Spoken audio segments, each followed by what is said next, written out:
안녕하십니까. 바로 보는 TV 옴부즈맨 강설입니다. 지난주 연합뉴스TV에서는 문재인 대통령 중국 국빈 방문 소식과 전남 영암 오리농장에서 검출된 고병원성 조류인플루엔자, AI 발생과 방역 소식 등 국내외 뉴스를 신속히 전했는데요. 오늘 연합뉴스TV를 말한다 시간에서는 뉴스10, 뉴스11, 뉴스14를 중심으로 곽선의 시청자 평가원이 모니터한 내용 전해드리겠습니다.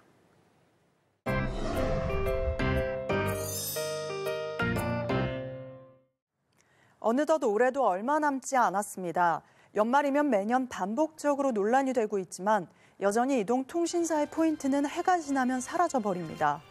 이에 12월 10일 연합뉴스TV 뉴스11에서도 소멸 앞둔 이통 3사 멤버십 포인트 알차게 쓰는 법이란 주제로 기자가 남은 기간 포인트를 사용하는 방법을 알려줬습니다. 우선 기자는 이동통신사의 멤버십 포인트의 장점과 혜택에 대해 간략한 내용을 브리핑한 후 바로 본론으로 들어가 문제는 절반 이상의 멤버십 포인트가 매년 자동으로 사라지고 있다고 지적합니다. 이어서 지난해에도 이동통신 3사가 고객에게 지급한 멤버십 포인트의 60%는 기간 안에 사용되지 못하고 소멸됐으며 그 규모는 5천억 원에 달하는 것으로 조사됐다고 보도합니다. 다음으로 이동통신사들은 연말 포인트 사용량이 많은 편의점과 마트에 할인 혜택을 집중한다는 계획이라며 구체적으로 SK텔레콤과 KT, LGU+ 각각의 포인트 소진법을 요약해서 우하단의 그래픽 화면으로 제시했습니다. 마지막으로 기자는 고객 등급에 따라 사용처와 할인율이 다르기 때문에 사용 전 개인의 조건을 확인해 보는 것이 필요하다고 언급했습니다. 이번 보도는 연말을 앞두고 시청자로 하여금 사용하고 있는 이동통신사의 포인트가 내년 1월 1일 되어 소멸되기 전에 적절하게 사용하라는 실제적인 조언과 함께 구체적으로 3사 각각의 멤버십 포인트를 알차게 사용하는 방법을 제시해 주어 흥미롭고 유익했습니다. 특히 3사 각각의 포인트 소진법을 정리해서 그래픽 화면으로 제시해 준 점은 정보 활용도가 높고 시청자의 관심을 집중시키기 좋았습니다. 그런데 이동통신사의 포인트 이용 기간이 비교적 짧은 기간인 1년으로 제한돼 있는 데다 소비자 입장에서는 매년 혜택은 점점 줄고 정작 쓸만한 데가 마땅치 않다는 불만의 소리도 계속 나오고 있는 반면에 업계는 소멸되는 포인트 규모도 공개하지 않고 있어서 한국 소비자원도 자동 소멸되는 포인트를 추산만 하고 있는 실정입니다. 따라서 이동통신사들은 멤버십 포인트 혜택에 대해 지속적으로 홍보를 확실히 해야 할 필요가 있고 고객들도 제공되는 멤버십 혜택에 대해 꼼꼼하게 따져보고 사용해야 할 것입니다. 이를 위해 관련 이슈를 연말에 한시적으로 짧게 단발성 보도로만 다루지 말고 지속적으로 다뤘으면 좋겠습니다. 예를 들어 실제적으로 포인트는 쌓이는데 사용하기 쉽지 않다는 고객들의 인터뷰 영상이나 최근 몇 년간 계속 줄어들고 있는 멤버십 포인트 혜택을 정리해서 추가로 보도한다면 좋을 것 같았습니다. 지난 9일 토요일 밤새 서울과 경기 등 수도권 등에 많은 눈이 내렸습니다. 이달 들어 중부지방은 거의 매일 눈과 비가 내렸습니다. 그리고 12월 들어서 추위 강도가 더 강해졌습니다. 지난주 후반에도 매서운 추위가 있었습니다. 이에 12월 10일 뉴스10 라이브 이슈에서는 기상청 한겨울은 예년보다 덜 춥다는 주제로 기상 전문 기자와 함께 자세한 날씨 전망을 알아봤습니다. 이번 날씨 전망 보도는 전체적으로 지난 11월에도 추위가 잦기는 했지만 12월 들어서는 눈비 소식도 계속해서 들린다며 올 겨울에 추위와 함께 눈 소식이 잦은 이유와 앞으로 추위 전망, 그리고 매서운 한파에 어떻게 대비하면 좋을지 등에 대해 다뤘습니다. 우선 오늘의 날씨 관련해서 밤부터 찬바람이 불어 강력 한파가 시작될 것이라며 강추위 속 잦은 눈 소식과 변덕스러운 날씨 원인에 대해 상세한 설명이 이어졌습니다. 원인은 한반도 동쪽에서 영하 30도 이하의 찬 공기가 빠져나가고 있지 못하는 현 상황에서 찬 공기가 오르내리며 눈구름이 자주 유입되는 것이라는 구체적인 설명과 함께 시청자들이 이해하기 쉽게 관련 그래픽 화면이 제시됐습니다. 이어서 앞으로의 추위 전망에 대해 이번 주가 올겨울 들어 가장 매서운 한파가 시작될 거라고 서울 올겨울 첫 한파특보 내려질 가능성이 있다고 보도합니다. 다음으로 기상청 자료를 제시하며 한동안 추위가 계속될 것이지만 12월 하순이 되면 예년 이맘때 기온을 회복할 것이고 1월 달과 2월 달에는 평년보다 오히려 기온이 오를 것으로 전망했습니다.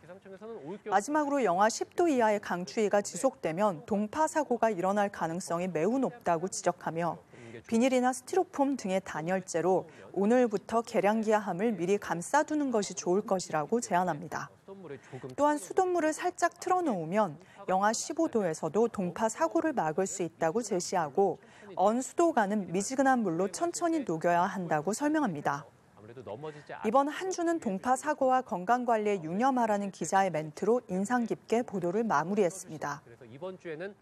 전반적으로 이번 보도는 올겨울 추위와 눈 소식이 잦은 이유를 설명하고 앞으로 추위 전망은 어떠한지 전망하고 매서운 한파에 어떻게 대비해야 할지 제시해주는 등 날씨 관련 전망을 종합적으로 잘 다뤄 유익한 시간이었습니다. 특히 이번 날씨 보도 내내 눈에 잘 띄게 화면 왼쪽 상단에 붉은 바탕 흰 글씨로 보도되는 내용을 요약해서 효과적으로 자막을 제시해 주었습니다. 수도권 대설특보, 추위 일시 주춤, 잦은 추위와 눈 원인 등을 제시하여 시청자의 이해도를 높인 점이 눈에 띄었습니다. 앞으로도 날씨 전망 보도 등에 적극 활용해 프로그램을 집중해서 보지 못하는 환경의 시청자들을 위해 충실한 자막으로 정보를 제시해 주었으면 좋겠습니다. 신세계그룹이 내년 1월부터 근로시간을 단축해 주 35시간 근무제로 전환합니다. 주 35시간 근무제는 대한민국 대기업 최초이며 유통업계는 물론 국내 기업 전반에 큰 영향을 미칠 것으로 예상되는 가운데 지난 12월 10일 뉴스 14에서도 신세계 주 35시간 근무 도입에 직장인 반응 다양이라는 주제로 관련 내용을 보도했습니다. 우선 앵커는 신세계그룹이 대기업 중 최초로 하루 7시간, 주 35시간 근무제를 파격 도입하기로 했다며 간략하게 브리핑합니다. 이어서 신세계그룹의 파격적인 근무제 도입 소식에 직장인들은 부러움과 함께 기대감이 컸다며 기자가 취재한 저녁이 있는 삶을 바라는 직장인들의 반응을 보도합니다. 먼저 일부 직장인은 지금은 법상으로 주 40시간을 근무해야 하는데 주 35시간 근무제를 도입한 기업이 생겨난 만큼 다른 기업들의 긍정적인 신호가 될 것이라며 환영한다고 보도했습니다. 이어서 기자는 삶의 질이 높아질 것이라는 기대감도 컸다고 설명하며 일이 끝난 뒤로 여가 시간도 지내고 가족들과 같이 밥도 먹을 수 있어서 좋을 것 같다는 직장인 인터뷰 영상이 나왔습니다. 다음으로 반면에 노동 생산성이 강조되는 제조업과 중소기업엔 여전히 남의 이야기라는 지적도 제기됐다며 대기업에 국한된 것이라는 생각이 들고 중소기업에는 도입이 될 가능성이 낮아 보여 이질감이 느껴진다는 인터뷰가 뒤따릅니다. 마지막으로 기자는 근로시간 단축 제도가 실제 산업 현장에서 성공적으로 안착할지는 좀 더 지켜봐야 한다는 신중론도 나오고 있음을 지적하며 근로시간을 단축한다면 생산성 내지 경제적으로 좀 어렵지 않겠냐는 생각이 든다는 직장인의 인터뷰 영상이 이어졌습니다. 이번 신세계 파격적인 실험에 대해 여러 프로그램에서 관련 소식을 다루고 있는 가운데 이번 보도는 전반적으로 기자가 중립적이고 객관적인 입장을 잘 유지하면서 아주 다양한 직장인들의 긍정적이고 부정적인 의견을 적절하게 정리해 전달함으로써 현 상황과 여론에 대한 이해에 도움이 컸습니다. 다만 전체적으로 기자의 여론 정리와 실제 직장인들의 인터뷰 영상만 계속 이어서 제시한 수준으로 보도가 그친 점은 아쉬운 부분이었습니다.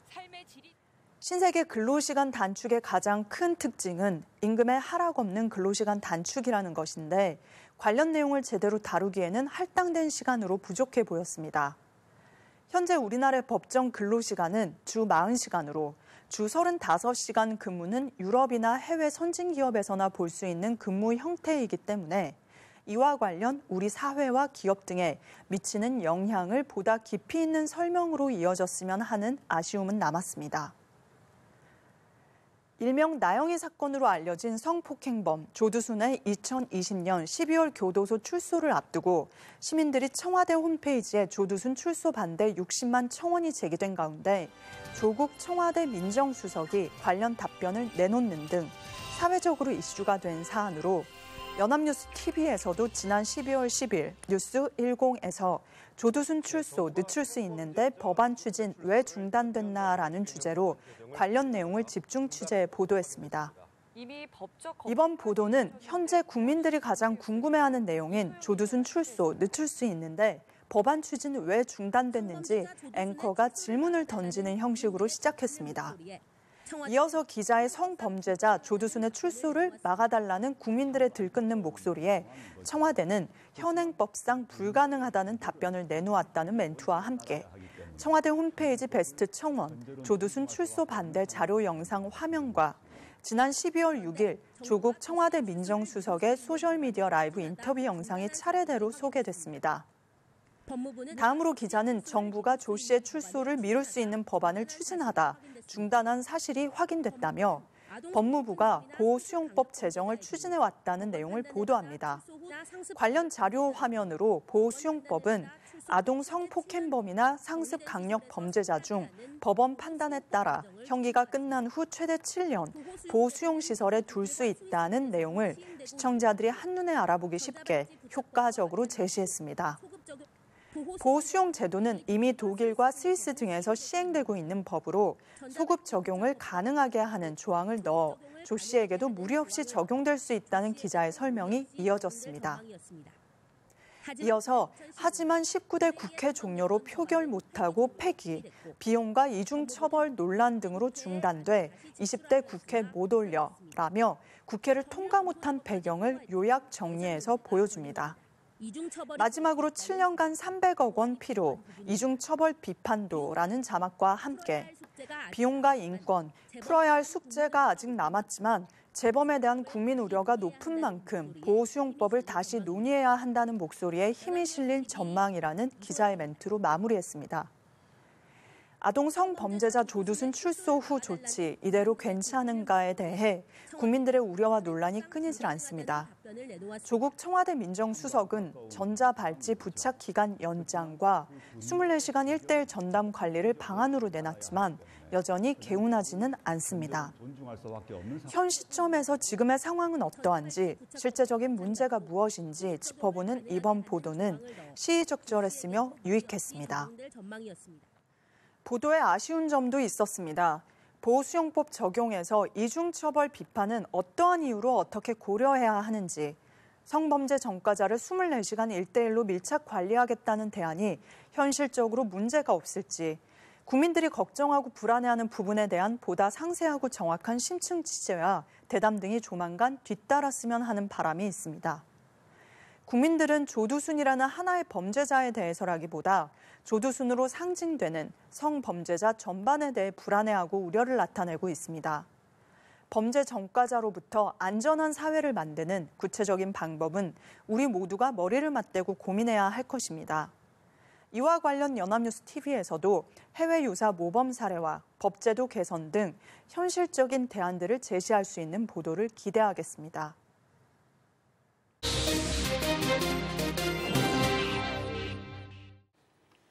이번 순서는 주말에 방영되는 제작 프로그램을 대학생의 시선으로 분석하고 평가한 내용을 들어보는 캠퍼스 TV 리포트 시간입니다. 이번 주는 경희대학교 호텔경영학과 홍지선 학생이 나와 있습니다. 안녕하세요. 안녕하세요. 네, 지난주에 어떤 프로그램을 모니터링했나요? 네, 저는 지난 9일 방영된 미니 다큐 오늘을 모니터했습니다. 미니 다큐 오늘은 매주 토요일 저녁 7시 30분에 방영되는 프로그램으로 지난주에는 방화동의 기부왕으로 유명한 작은 국수집 주인 김동우 씨를 소개했습니다.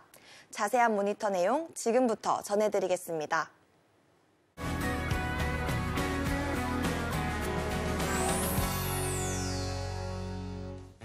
동네 마당발로 첫 장면에서는 주인공인 김동훈 씨가 이른 아침부터 국수 재료 손질에 힘쓰는 모습과 많은 사람들 앞에서 강연하는 장면을 차례로 보여주어 24시간 바쁜 이 남성은 과연 누구일지 궁금증을 자아냅니다.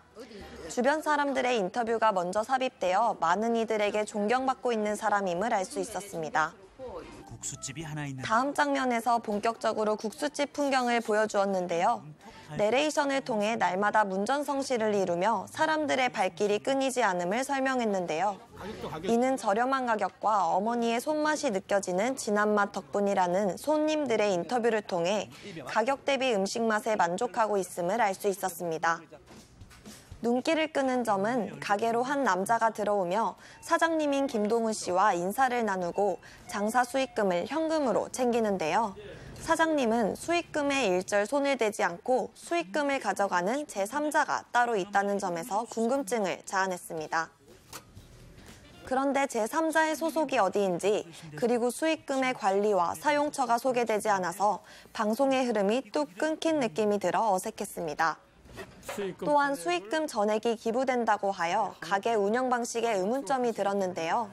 재료비 혹은 인건비 충당 방법 등 간단한 가게 운영 방식이 언급되었다면 좋았을 것 같았습니다. 가게 곳곳에 수익금이 장학금으로 이용된다는 글귀들이 보였는데요. 이를 통해 가게에 오는 손님들이 국수를 먹을 때 기부도 한다는 마음으로 국수를 먹을 수 있을 것이라고 생각했습니다. 반갑습니다. 어서 오세요. 방화동 토박이인 김동훈 씨가 기부를 시작하게 된 이유는 본인이 나고 자란 고향을 살리고 싶은 욕심에서 시작되었다고 합니다. 어려운 이웃을 찾아서 누구나 다 행복하게 살 수 있는 이런 마을을 만들고 싶은 그런 고향을 살리고 싶은 욕심이 많아서 학생들을 위한 장학금과 더불어 노인 봉사에도 힘쓰고 계셨는데요. 독거노인의 고독사 뉴스를 보고 사회에서 소외된 독거노인들을 보살피고 싶었다는 김동훈 씨의 말을 통해 노인대학 설립 취지를 알게 되었습니다. 이분들을 잘 공경해서 이곳에서는 취미와 봉사활동을 함께하거나 일자리를 알선해 주어 노인들에게 활력을 불어넣고 있었습니다. 그리고 학생들에게 지급되는 장학금 내역을 공개하는 부분이 바로 이어졌는데요. 이는 노인대학 소개 이전에 배치되었다면 흐름이 매끄러웠을 것이고 노인대학에 다니는 노인분들의 인터뷰가 있었던 만큼 장학 수혜를 받고 있는 학생의 간단한 감사 인터뷰가 들어갔다면 현실감이 더해졌을 것 같습니다. 행복한 삶을 살게 해주시려고 노력 많이 하시는 분이다. 다음으로는 김동훈 씨의 사생활을 보여줬는데요. 아내와 아들 내외 등 3대가 모여 사는 대가족이었습니다. 내외, 손자, 손녀들까지 7명의 가족이 함께 모여 사는데요. 가족들의 실제 인터뷰를 통해 김동훈 씨가 집에 금전적으로 도움을 주지 않는 점을 조금은 아쉬워하고 있음을 알 수 있었습니다. 좀 힘들 때 조금 도와주셨으면 하는 그런 솔직한 마음도 좀 들기도 하고. 다음 장면에서는 일기를 쓰며 하루 일과를 마무리하는 김동훈 씨의 모습이 잔잔한 음악과 함께 나왔는데요. 일기를 쓰는 진지한 모습과 음악이 잘 어우러져 하루를 뒤돌아보며 감사한 일을 기록하는 모습에서 진중한 면모를 엿볼 수 있었습니다. 이어서 여러 장의 가족 사진을 차례로 보여주고 다른 이들이 혜택을 받는 모습을 보고 가족들이 지금은 김동훈 씨를 부러워한다고 설명합니다. 혜택을 받고 아름다운 그런 일들을 많이 자기들이 보고 나서부터는 지금은 아빠를 부러워하더라고요. 장면이 전환되고 다음날 새벽, 재료를 손질하는 국수집 풍경이 보입니다. 수익금이 모두 기부되는 탓에 국수집이 어떻게 운영되는지 궁금했었는데 인력이 많은 자원봉사자들로 꾸려져 인건비가 들지 않겠다는 생각을 할 수 있었습니다. 그냥 사회봉사 그냥 하고 싶어서 나도 참여했어요. 동화 같은 세상을 만들고 싶다는 김동훈 씨의 내레이션은 시청자들에게 잔잔한 감동을 전해줬습니다. 약자가 웃을 수 있는 그런 그 아름답고 행복한 마을이 돼서 정말 어린이들이 바라보는 동화 같은 세상, 그런 맨날 잔칫날 같은 그게 소망입니다. 네, 모니터한 내용 잘 봤습니다. 최근 이영하 부녀 사건으로 기부 인심이 좀 얼어붙은 것 같은데요. 우리 홍지선 학생은 미니 다큐 오늘을 보고 기부 문화에 대해서 어떤 느낌을 받았나요? 네, 최근 안타까운 사건과 경기 불황이 이어지며 사회 분위기가 어수선해 기부 문화도 잦아드는 것 같아 아쉬웠는데요. 김동훈 씨처럼 자신의 이익을 넘어 따뜻한 사회를 만들기 위해 노력하는 분들이 있어 아직 세상은 살아갈 만한 것 같습니다. 저 또한 다음 주 종각에서 거리 모금 활동에 참여할 생각인데요. 추운 겨울 소외된 이웃에게 손길을 내밀어 연말연시를 따뜻하게 보내셨으면 좋겠습니다. 네, 지금까지 경희대학교 호텔경영학과 홍지선 학생이었습니다. 오늘 고맙습니다. 감사합니다.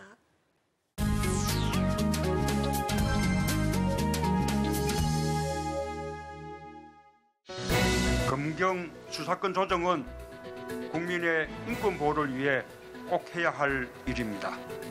내년부터 본격적으로 추진하겠습니다.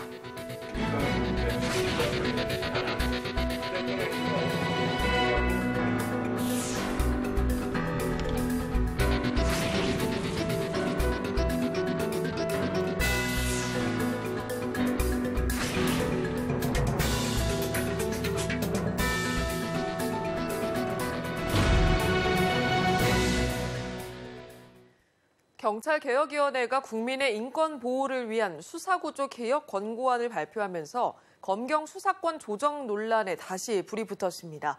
하지만 검찰의 반발과 국회 내 이견이 있어서 만만치 않은 진통이 예상되는데요. 오늘 TV와 비평 시간에는 검찰의 직접 수사권 폐지를 골자로 하는 검경 수사권 조정에 대해서 우리 언론에서는 어떻게 보도하고 있는지 자세히 알아보겠습니다. 명지대학교 디지털미디어학과 최선규 교수 나와 있습니다. 안녕하세요. 안녕하세요.